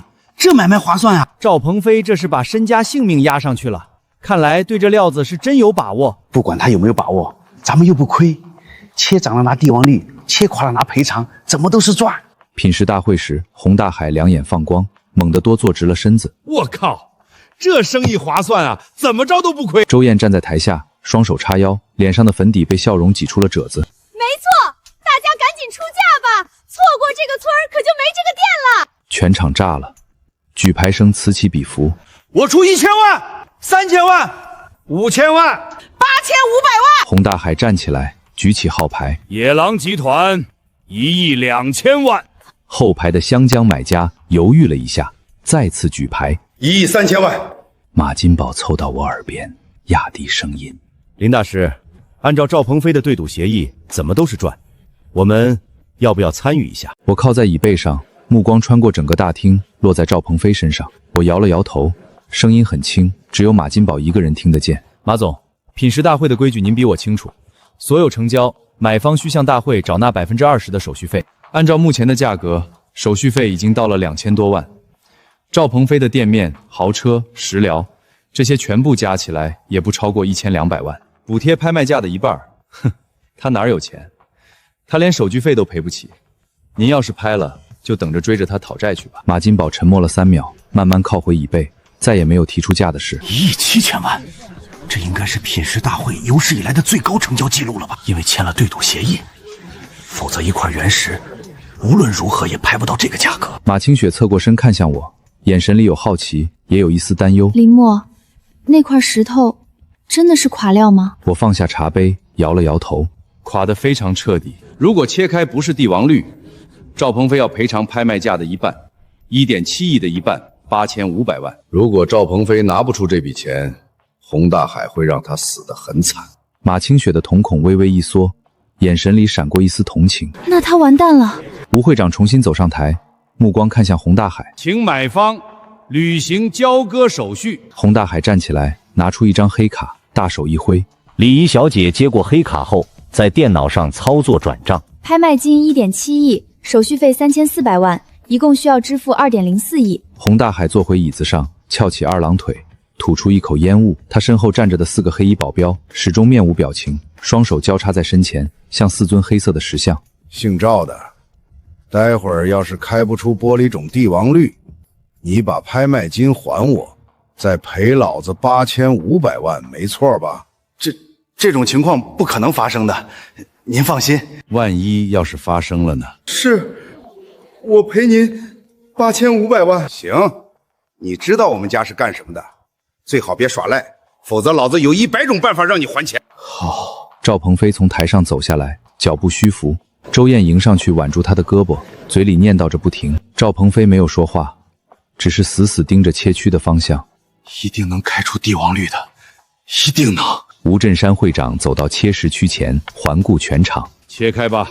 切石师傅深吸一口气，把石料放好，调整好刀片角度，按下开关，切石机轰鸣，刀片刺入皮壳的瞬间，石粉飞溅。众人屏息凝神，纷纷看向切石机。切石机不停轰鸣，第一刀切下，切面露出一片白雾。老公，没有见绿啊。正常。帝王绿皮壳后，继续往下切。白雾的厚度和均匀度都很标准，下一刀应该就能见绿。第2刀，刀片继续往里削，切面路开，依旧是灰白色。赵鹏飞额头渗出了汗珠，明显有点慌了。这皮壳太厚了，好东西都在里面呢。再来一刀，往中间切，肯定见绿。你们等着看。第3刀，切石师傅调整刀片从中间横切，锯齿贯穿整块石料，石料被分成2半，切面朝天翻开，众人纷纷看去，只见石料两面都是粗糙的灰白色，夹杂着褐黄色斑点，没有任何绿色的痕迹，是一文不值的狗屎地。赵鹏飞整个人僵在原地，嘴巴张着，发出一个含混不清的音节。周燕的手机从手里滑落，整个人歪了一下，扶住椅子才没有摔倒。三个实习生对视一眼，脸色一个比一个白。切食师傅低头看着切面，直起身摇了摇头。这是一块贴皮料，蟒带和松花都是伪造的，手法很高明，不切开很难分辨出来。吴镇山会长快步走上前，蹲下身，从怀里掏出放大镜，贴着切面仔细查看。确实是贴皮，里面这块是彻彻底底的砖头料，连糯化种都算不上。此言一出，整个主厅像炸开了锅。什么？不是说是玻璃种帝王绿吗？怎么成砖头料了？赵总花800万就买了块贴皮料，哼，亏我刚才还羡慕他，原来是个冤大头。赵鹏飞猛地转过头，目光穿过人群落在林默身上，眼睛血红，表情从震惊变成茫然。林默，你竟然说的是对的。我端着茶杯低头品茶，没有看他，也没有答复。洪大海站起身，从嘴里取下雪茄扔在地上，走向赵鹏飞。他身后4个保镖同时向前迈步，发出整齐划一的声响。赵鹏飞，料子垮了，你得给我个交代吧。赵鹏飞浑身一颤，转过身来，弯着腰，双手合十，声音发抖。红爷，对不起，我把拍卖金还您，1亿7千万，对吧？我全还您，1分不少。洪大海站在他面前，冷漠地摇了摇头。不止，还有8500万，对赌协议你自己签的字，自己喊的话，不会这么快就忘了吧？赵鹏飞的瞳孔猛地收缩，狠狠咽了口吐沫。红爷，我哪有那么多钱？周燕的脸彻底白了，挤出比哭还难看的笑容。红爷，您听我说，我们就是说着玩的嘛。对赌协议那个东西，就是活跃一下气氛嘛。大人有大量，别跟我们一般见识。洪大海没有看他，他的目光越过周燕，落在赵鹏飞脸上。吴镇山会长用肘杖敲了敲了地面，声音威严：品食大会的对赌协议，白纸黑字，有缅国翡翠协会的见证，有全场100多位同行的监督，必须执行。洪大海微微侧过头，从怀里摸出一根新的雪茄，叼在嘴里。身后的保镖上前，啪的一声打燃打火机。你们夫妻俩听好了，1.7亿拍卖金，8500万对赌赔偿，我给你1个月时间，1个月之内钱到账，这事儿就算了了。要是少一个子儿，洪大海弯下腰，看向赵鹏飞和周燕，我把你们俩扔到矿山的废坑里种树。赵鹏飞双腿一软，跪在了地上，周燕也瘫了下去。红色两裙铺在地上，洪大海直起身，叼着雪茄，转身走出品食大会正门。贪心不足蛇吞象啊！老老实实拍卖，怎么都是净赚的买卖，偏要搞什么对赌。现在好了，珍宝翡翠行这下彻底完了，8500万啊，把他们夫妻俩卖了都不够。赵鹏飞猛地从地上爬起来，像疯了一样冲向3个面色极为难看的实习生。你们不是说光谱仪测了3遍吗？不是说数据没问题吗？你看看这是什么？这是什么？你们3个废物，把我们家害死了！赵鹏飞忽然转身，目光落在马金宝身上，再也顾不得什么尊严，跪在他的脚下。马总，现在只有金宝集团能救我们了，求求您借给我一笔钱，让我还上红爷的账，我愿意给您当牛做马。马金宝低头看着他，没有说话，转过头看向我。林大师，你来决定吧，只要你同意，金宝集团可以借钱给他。赵鹏飞浑身一僵，顺着马金宝的目光看向我，他嘴巴张着，喉结上下滚动，却一个字都说不出来。他想求我，但这句话说出口比杀了他还难。周燕顾不得那么多了，跌跌撞撞地冲过来，声音尖锐地破了音。林默，求求你了，林默，以前是我们不对，我们狗眼看人低，但我们是一家人，我和周兰是亲姐妹，血浓于水啊，你不能见死不救。周燕狠狠推了一把赵鹏飞，试图让他向我求情。老公，你快求求林默，8500万，我们还不上会死人的，红爷会杀了我们的，他真的会杀了我们的。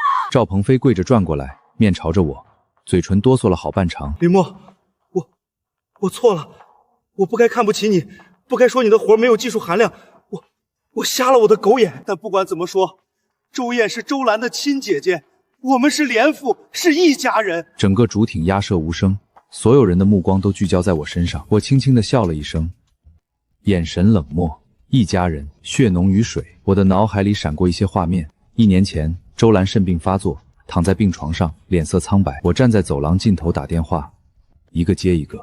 姐夫，周兰住院了，买药的钱还差1000，你们能不能先借我？赵鹏飞和周燕的声音从听筒里传来。我这边真的需要你的帮助。林默，最近店里资金周转紧张，你再想想别的办法吧。林默，自己有手有脚不努力，光指望别人救济，我们家的钱是大风刮来的。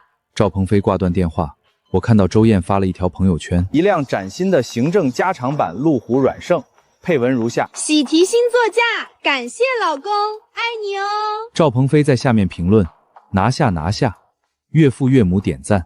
年前的珍宝翡翠行，林默，你这活没啥技术含量。你姐夫对你不错吧？让你1年赚了10万，比工地上搬砖强多了吧？除夕宴，天溪酒楼的包间。我和林默是连介，我照顾一下他，帮衬一下兰兰，都是应该的。林默怎么能跟我家狗比？今天下午，博览中心门口，你有邀请函吗？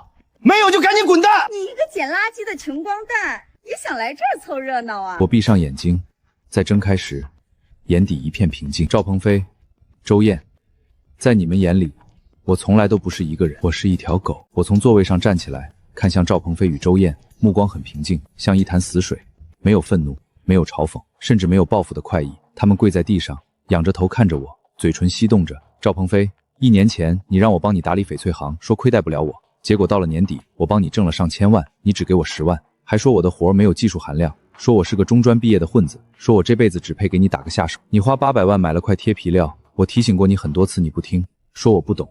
现在你跪在我面前，求我救你，你赔不起的这笔债，让我帮你还。是我错了，我有眼无珠。你自己作孽，签的对赌，欠下的债，跟我林默没有1分钱关系。至于你周燕，你说一家人这3个字的时候，不觉得恶心吗？你说我见死不救，你妹妹生病住院的时候，你可曾救济过我家1分钱？今天早上，你举着手机对着全场喊我是小偷，你把路堵死，把事做绝的时候，可曾想过我们是一家人？周燕面无血色，整个人瘫在地上。我扭头看向马金宝，马总，大会结束了，我先回去了，我老婆还在家里等我。等一下。马金宝站起来，众人纷纷看去。诸位，借着今天品食大会的机会，我宣布一件事。整个主厅安静下来，马金宝上前拍了拍我的肩膀。林默大师有一家个人工作室墨玉阁，金宝集团计划投资1个亿，将墨玉阁打造为集团旗下的高端翡翠品牌，独立运营，专门负责原石采购的相关业务。金宝集团计划投资1个亿，将墨玉阁打造为集团旗下的高端翡翠品牌，独立运营，专门负责原石采购的相关业务。我看着马金宝，面露意外之色，而他只是笑了笑。马总，您这是？林大师，墨玉阁仍然是你的。金宝集团出资金、出渠道、出资源，但你享有墨玉阁的控股权，并拥有对所有原石采购的1票否决权。控管权、1票否决权，这不是收购，马总，这是把半条金宝集团的命脉交到了我手里。吴振山会长捂着手杖，面色赞叹。洪大海叼着雪茄，眯着眼看着马金宝。什么？金宝集团花1个亿收购墨玉阁，还让林默拥有控股权？哎呦，马总这出钱又出资源，结果让林默占大头，这不是吃大亏了吗？你懂什么？马总看中的是林默这个人才，他这种眼力，整个缅国找不出第2个。我抬起头看向马金宝，目光平静。多谢马总，我不会让你失望。此时，赵鹏飞跪在地上，耷拉着头，周燕瘫在他旁边，众人纷纷投来幸灾乐祸的目光。赵鹏飞之前还说人家的活没啥技术含量呢，所以说他活该啊！亲手把财神爷当狗赶走了，现在后悔都来不及喽。这叫现世报。他但凡对林默好那么一丁点儿，也不至于沦落到这种下场。这下好了，林默去了金宝集团，他自己倒欠了一屁股债，等着红爷收拾他。洪大海从贵宾席上站了起来，走向赵鹏飞和周燕。走吧，2位，咱们商量商量，你们怎么把那8500万还给我？4个保镖上前，把赵鹏飞和周燕一左一右架了起来。侯爷饶命！周燕双目无神，像被拎起的小鸡一样拎走。放开我！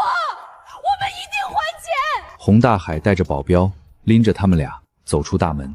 1个月8500万，这2口子算是彻底完了。我和马金宝等人告别，吴叔为我拉开车门。林大师，您请。我看着街道的夜色，摇下车窗，让夜风钻进来。把胸腔里积攒的浊气一丝一丝抽走。远处有零缩的烟花升起来，像是在为我庆祝小小的胜利。以前在珍宝翡翠行，我永远绷着一根弦。赵鹏飞拍脑袋进货，我时刻担心料子出问题。涨了是他眼光好，垮了是我看走眼，挨他们两口子的骂。现在好了，墨玉阁是自己的，金宝集团提供资金与渠道。马金宝给我控股全员的那一刻，我感到了被尊重。他不是把我当成了下属，而是一个并肩战斗的搭档。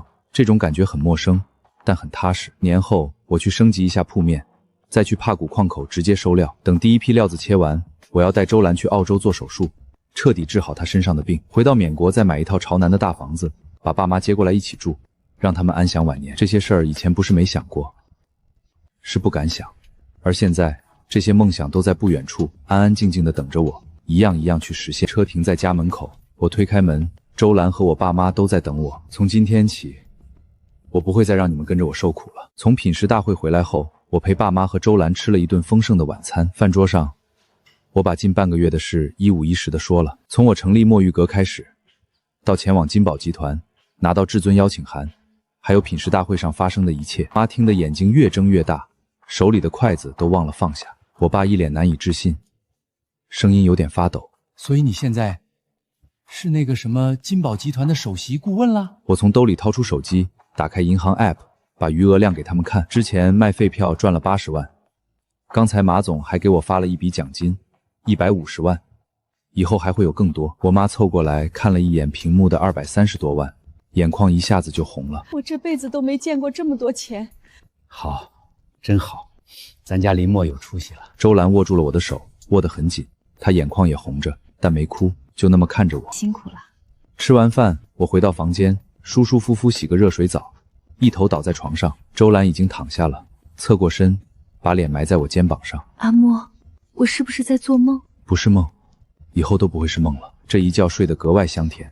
梦里，我又回到了珍宝翡翠行。赵鹏飞翘着二郎腿，手机上显示着转账10万块的界面。周燕站在旁边，脸上挂着那副施舍的表情。林墨，收着吧，你这活没什么技术含量，给你10万已经够意思了。当时听到这话，我心里像被刀剜一样，但这一次我笑了，笑得比他更灿烂。第二天一早，我是被窗外的鸟叫声吵醒的，阳光从窗帘的缝隙里透进来，暖洋洋的。我看到周兰已经起了，正在为我做早饭。这一刻，我觉得自己是全世界最幸运的人。而在城市的另一端，赵鹏飞正在经历人生中最绝望的一天。珍宝翡翠行里，洪大海的手下正在搬运店里的料子。赵鹏飞坐在空荡荡的店铺里，面前摊着一堆文件，房屋转让合同、车辆过户手续、库存翡翠的贱卖清单。周燕一脸绝望。老公，这些东西加起来能卖多少钱？赵鹏飞的手指在一张张单据上划过，嘴唇心动着。房子卖了320万，那辆揽胜卖了120万，库存的料子好的坏的打包卖了480万，加起来呢？920万。周燕猛地抬起头，声音尖锐的破了音。920万，连1000万都不到。你以为我想吗？房子急售，人家往死里压价，那些料子品相一般，能卖480万已经是烧高香了。那你那辆破车呢？只卖了120万，当初买的时候花了将近300万。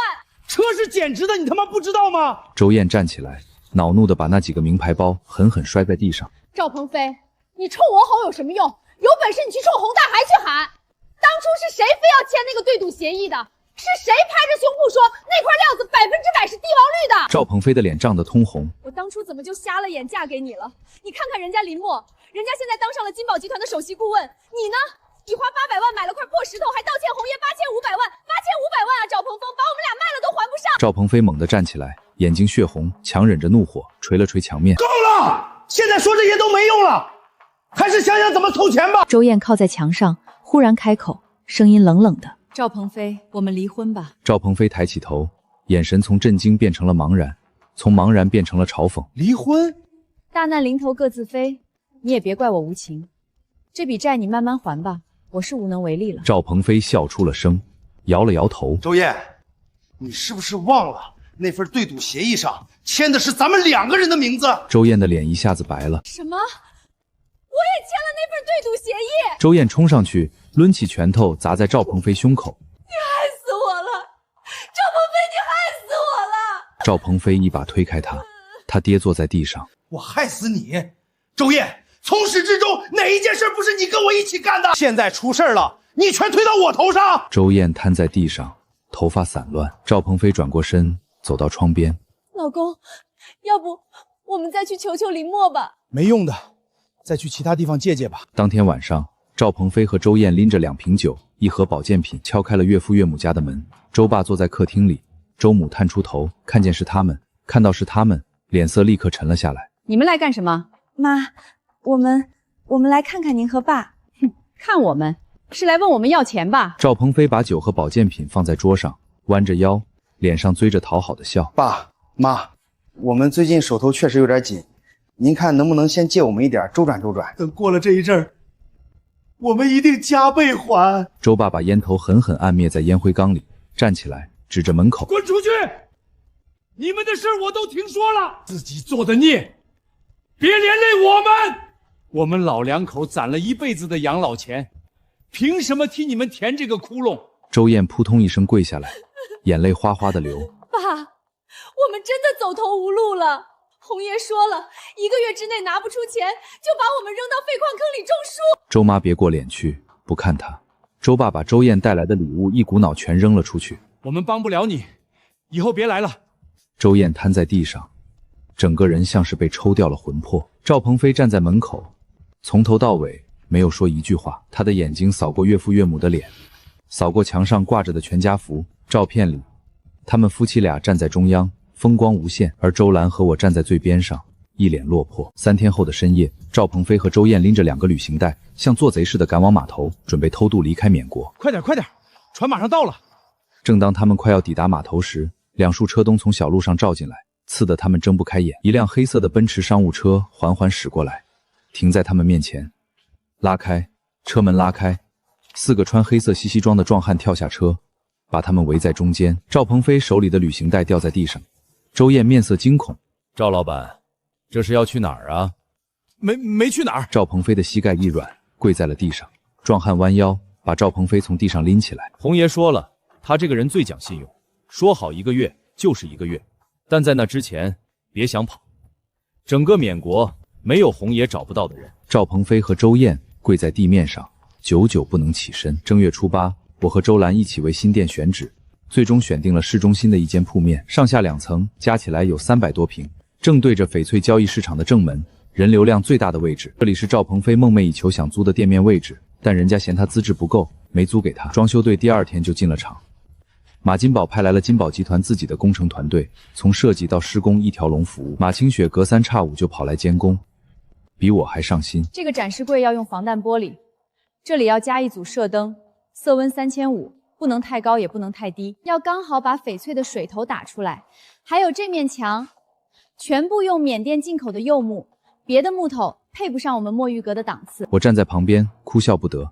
开业的日子定在正月16 9点整。花篮已经摆满了门口。吴振山会长亲自题匾额，墨玉阁3个字比例笃进，用的是上好的金丝楠木。马金宝带着马清雪亲自到场，身后跟着10几个集团的骨干。林大师，恭喜恭喜，这新店好气派啊！林默，你尽管放手干，要钱给钱，要人给人。多谢马总。马小姐，野狼集团的洪大海没有来，但也送了花篮，这说明他认可我的地位，又不失自己的身份。更重要的是，他想让我记住这份人情。10点整。开业仪式正式开始，按照翡翠行的规矩，新店开业要当众切1块石头，所以我提前从金宝集团库房挑了1块莫湾鸡的黑乌纱。各位同行，各位前辈，今天是墨玉阁开业的日子，按照老规矩，当众切1块石头，给大家助助兴。切石师傅把石料抬上来，固定在切石机上，人群围了过来，几十双眼睛盯着那块黑乌纱。我拿起粉笔，在石料上画了一道线，从这里斜切30度。切石师傅调整好刀片角度，按下开关，刀片刺入皮壳，石粉飞溅。切面翻开，一抹浓烈的绿色从切口处喷薄而出。涨了，大涨！果然是开门红啊！高冰种洋绿，这水头这颜色绝了！林大师这眼力真神了！全场掌声雷动。马金宝站在人群最前面，鼓着掌，笑得合不拢嘴。吴振山会长拄着手杖，频频点头。周兰和我爸妈站在人群外面，看着我。一脸骄傲，而我用眼神告诉他们，这只是开始。开业第2天，我带着墨玉阁的团队飞往帕坎，帕坎是缅国最大的翡翠矿区，全世界的极品翡翠有70%出自这里。矿主亲自到机场接我们，安排了2辆越野车，直接开进矿区。林大师，马总交代过了，整个矿区的料子您先挑，挑剩下的才轮到别人。你好，多谢陈老板。越野车在坑坑洼洼的山路上颠簸了1个多小时，终于到了矿口。帕坎果然名不虚传，好料子多得让人看花了眼。我带着团队在矿石堆里翻了整整3天，从早上看到天黑，最终挑了87块料子，一共装了2辆卡车，浩浩荡荡地运回墨玉阁。离开帕坎的那天下午，我遇到了赵鹏飞和周燕，他们被洪大海拉到矿上做了黑奴，用来抵告那笔8500万的债务。我远远地看着碎石堆上蹲着一排人，穿着脏得看不出颜色的灰蓝工服。都快点搬，尤其是你们2个磨磨蹭蹭的。赵鹏飞的头发白了大半，脸上瘦了一圈，几道疤痕结着黑红色的疖。周燕蹲在他旁边，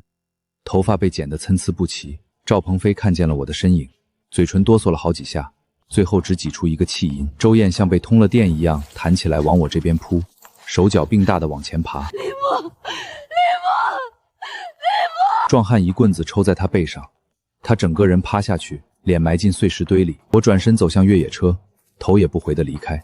帕坎的矿坑太大了，吞2个人下去连个响都听不见。1个月后，那87块料子开涨了63块，开涨率超过70%，净利润超过了1500万。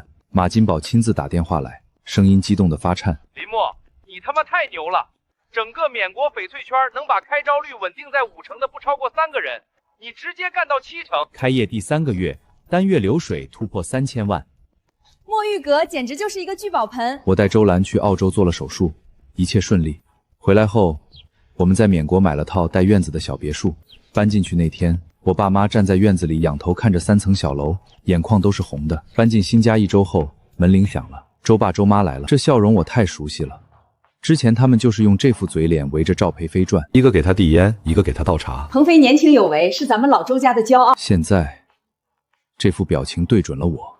林默啊，搬新家了也不说一声，我跟你爸找了半天才找到。是啊，这房子真气派，比鹏飞，比你姐家以前那个强多了。爸妈，你们怎么了？周兰看见他爸妈，脚步顿了一下，脸上淡淡的。妈，你们怎么来了？周妈笑呵呵迎上去拉周兰的手，来看看你们嘛。兰兰，听说你去澳洲做手术了，身体恢复的怎么样了？周兰一脸冷漠，抽回手。以前也没见你这么关心我。周爸坐在沙发上，目光始终落在我身上，有几分傲慢，也有几分心虚。周兰在我旁边坐下。爸妈，有什么事儿直说吧。周妈和周爸对视一眼，周妈干咳的2声。你也知道，你姐她现在被拉到帕曲矿山上做农奴，洪爷的人说了，只要有人替他们把债还了，就能出来，一个人投3000万。赵鹏飞那个废物咱们就不管了，你姐咱们不能不管啊。你也知道他那个身子骨。我一言不发，周兰的声音冷冷的。您的意思是让林默出钱把周燕赎出来？我总想把到你这么久的油腕。周妈脸上带着讪笑，也不是白出嘛，你姐出来了一定会好好报答你们的。报答？你忘了她之前是怎么对我和林默的？周妈的笑容僵在脸上。周爸猛地一拍茶几站起来，周兰，不管怎么说，周燕是你亲姐，你怎么能不管她？周兰冷哼一声，别过头去。我转过身看着他们，面色平静。周燕欠的钱跟我们家没有半毛钱关系，周兰不会替她还。周爸脸涨得通红，猛地站起来。林默，你这话什么意思？别忘了，我们可是周兰的亲爸亲妈，是你的岳父岳母。爸妈，这是我最后一次叫你们，我会每个月按时给你们10万作为赡养费，够你们老2口过日子。但是从现在开始，请你们不要出现在我们面前。周爸和周妈对视一眼，低下头，叹息一声。半年后，周兰身体彻底康复之后，双喜临门，她怀孕了。我决定为她补办一个补办婚礼。当年我们结婚什么都没有，没彩礼，没酒席，连像样的婚纱照都没有。周兰从来没抱怨过，但我知道每个女人都想过自己穿婚纱的样子。婚礼地点定在天极大酒店的顶层宴会厅，就是去年除夕夜赵鹏飞订的那家天村酒楼，只不过这一次我包下了整个顶层。马金宝把金宝集团整个公关团队派了过来，马清雪亲自当总策划，从场地布置到宾客名单全包了。马金宝带着马清雪做主桌，吴振山会长拄着手杖坐旁边，洪大海也亲自来了，穿一身黑色中山装。下午3点，婚礼正式开始，大门打开，周兰穿着白色婚纱，挽着我爸的胳膊走来。她化了淡妆，眉眼弯弯，笑起来2个前酒窝。我握着周兰的手看着她，我们的眼睛里全是泪光。仪式结束后，婚车车队从天七大酒店出发，绕城一抽。经过帕肯矿区时，透过车窗，我看见矿坑方向尘土飞扬，其中有一个佝偻的身影，背着1篓矿石，一步一步从矿坑深处往上走。是赵鹏飞，他身上早已经不再有赵总的那股气派，瘦得不成人形，颧骨凸起，眼窝凹陷，2鬓头发全白了，身上工服破烂不堪。走到半坡，他停下来喘气，抬起头，正好看见我们的婚车车队。白色劳斯莱斯头车上扎着粉色花环，后面跟着12辆奔驰，每一辆都扎着彩带，在太阳底下闪闪发光。他看见我的时候，整个人僵住了，竹篓从肩上滑落，矿石滚了一地。周燕，据说是他实在干不了矿上的重活，洪大光嫌他占着一个名额浪费粮食，把他转卖到了缅北的某个园区。此时的周兰穿着婚纱，靠在我的肩膀上睡着了。她没看见赵培峰，也不知道周燕的下落。我没打算告诉她。有些人，有些事，过去了就过去了。又是一年除夕，我在睡梦中被香味缠醒，睁开眼睛，看到阳光从落地窗照进来，楼下传来锅碗瓢盆的声响，夹杂着我爸妈的说话声。老婆子，你要的鸡精我怎么找不到啊？兰兰，你坐着就好，别动了胎气。我走下楼，看到周兰坐在餐桌旁，正在剥水煮蛋，肚子已经很明显的隆起来了。我走过去，在她旁边坐下，把手放在她肚子上。今天感觉怎么样？